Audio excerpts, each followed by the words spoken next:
Alright, good evening everybody. Welcome back to Gibby Vet Outdoors. Thanks for tuning in. I am back in the world of the living again after my nasal surgery and complications with that. It really took me out pretty bad there, but I'm starting to feel like a human again after about 3 weeks. So couldn't really do a whole lot while I was out, but I did get into a little bit of fly tying and trying to get into that more. It's still pretty new to me at this point, but wanted to give you guys a demo on probably the easiest fly to tie in my opinion so far, and that's the good old Mop Fly. And this is the one that I was just slaying them with last year. It was unbelievable. This, along with switching over to the mono rig and doing that tight line nymphing, Euro nymphing style, were game changers for me last year. So looking forward to 2020 and seeing what that brings for the whole year. But we'll just give you a quick tutorial on how to do this little dude. It's real simple but real deadly, and I've really had good luck with it. Wild trout, stock trout, you name it, they all love it. So stay tuned and we'll get you a tutorial on how this works. It's pretty quick, so enjoy. Thanks for watching. Before we get started on the Mop Fly, I just wanted to take a minute to show you what kind of storage setup I have. I took some old tackle boxes and converted them over to storage for all this good stuff. So you can see what I have in here. I've got some squirmy wormies. I made a section for the hooks. There's a whole bunch in there, you can see. I cut out this middle section of plastic that would be going along here and all the way, just so I could lay them in a little flatter. And then we have room for the lively legs. Leggies there, and then, you know, we've got all kinds of other stuff in here. Got the bead heads and whatnot in here, got the bobbin, got all the tools, got the cement, then all the different threads over here on this side, and we got some mops and all kinds of good stuff, some dubbing. Then I have another box underneath here that I'll show you. I basically did the same thing with to just put all my extra tying materials in, and it works out pretty good. It's not perfect, but it'll do for me. So kind of laid everything long ways, took out a lot of the inserts, these little guys, and just laid things in there flat, and it helps me keep organized. So just thought you'd like to see that. Might help some of you guys out if you're looking for a better way to store things. So far so good with this. Alright, our weapons of choice today are going to be the chartreuse bag of mops from Lively Legs. And I also recommend the pink and the tan as well, matching that natural crane fly larva. So that's a good one as well. We've got the scissors, we've got the hooks here. I like to use the heavy wet / nymph hook. It just gives a little extra meat there, and the size 12 to 14 is typically my go-to. It's a little bit of an offset shank, and it hooks in their lips a lot better that way, and I find that to be a pretty good hook for this. I've got one already set up there, you can see. And then our bead is going to be the tungsten copper there from Precision, so 3.3 millimeters. And we're using black thread today. And then we're going to finish it off with a little bit of the ice dubbing there. I'm going to use the UV black, and that works out really good there. And then we'll put a little cement on it, and we're good to go. Alright, first you want to get your hook and your bead and go ahead and put that bead head on there and get that up front there by the eye hook, and then we're going to hook her on in here and get that in there in a good spot. Then I'm going to take my black thread here on my bobbin and go ahead and secure that on there. I usually just do a bunch of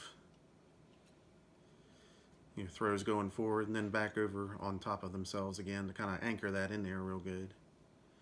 And you don't have to get too crazy with this. It's just enough to kind of lock it down on there. I get back to the tag here, and then I'm going to go ahead and call that good.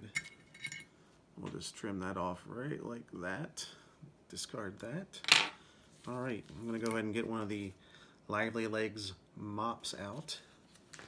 And aptly named from the floor mop. Pretty non-scientific, but it works, that's for sure.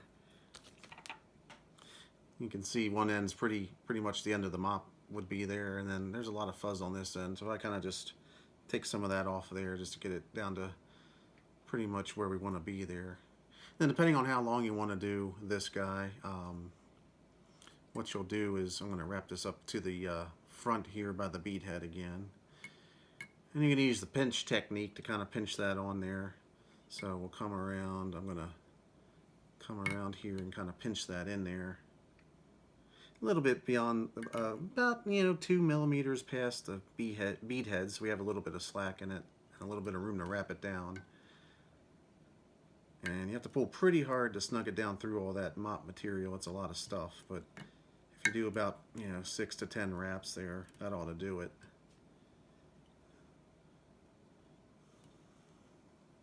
So something like that. And then I do throw 1 or 2 back just to kind of anchor it down to the hook a little bit better. Some people like to have it free floating. I like to anchor it down a little bit. Tends to make the fly last a little bit longer if you've been catching a bunch, and it just works for me better that way. So, but you can certainly ignore that step if you want. So that's that part. Next part is we're going to take our scissors right here, and we're just going to trim some of this excess off of there so that it's not in our way. I cut it down pretty good there, so you can see it's pretty tight down to that spot there. And next we're going to take our UV black dubbing and go ahead and dub that onto the line there. I take about, oh, it's hard to show you, about that much there, if you guys can see that. It's hard to show you. And if you haven't done this before, you basically just tease it out there and just kind of roll it onto the thread. I haven't found a beautiful way to do this. If anybody knows a surefire way to get it really on there good, please let me know. But I just kind of roll it back and forth there, stretch it out as you go, and just kind of get the majority of it down on there as best you can. Just like that. And I slide the whole thing up pretty close to the top there. And then I kind of start wrapping towards the back. So we've kind of stepped back a couple throws there.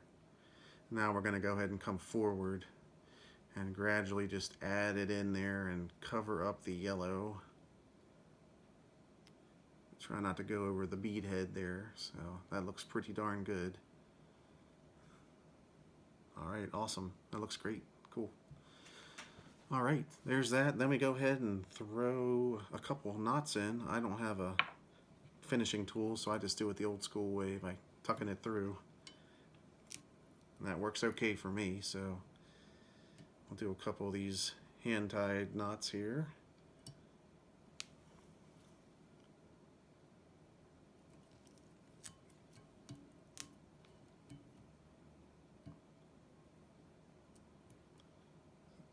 Just like that. Give it one extra cinch there. If you want to, you can trim some of the excess dubbing away just so it's not quite as wild, but I kind of like having that there actually. I think it gives a little more liveliness to it. We'll go ahead and trim off our thread here, cut that loose, set that aside. And I'm going to go ahead and shake my head cement here and go ahead and get that out. And we're just going to put a little bit there on the dubbing near the bead head just to kind of secure that down a little bit. Nothing too crazy, but just a little bit on there just to keep everything happy so it doesn't start unraveling right away.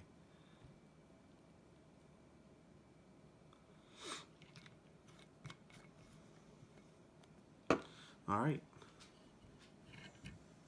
there he is in all his glory, the Mop Fly. Hope you enjoyed this little segment of Gibby Vet Outdoors. Thanks for tuning in. Hope to be out on the water again real soon and get you some fish videos. Looking for some native brookies and probably heading back to my good old stomping grounds, Morgan Run, Catoctin, etc. So, but really want to get into some brookies this year, and I need to get that February trout of the month. On my Instagram, I do a trout of the month each month. I try to catch at least one.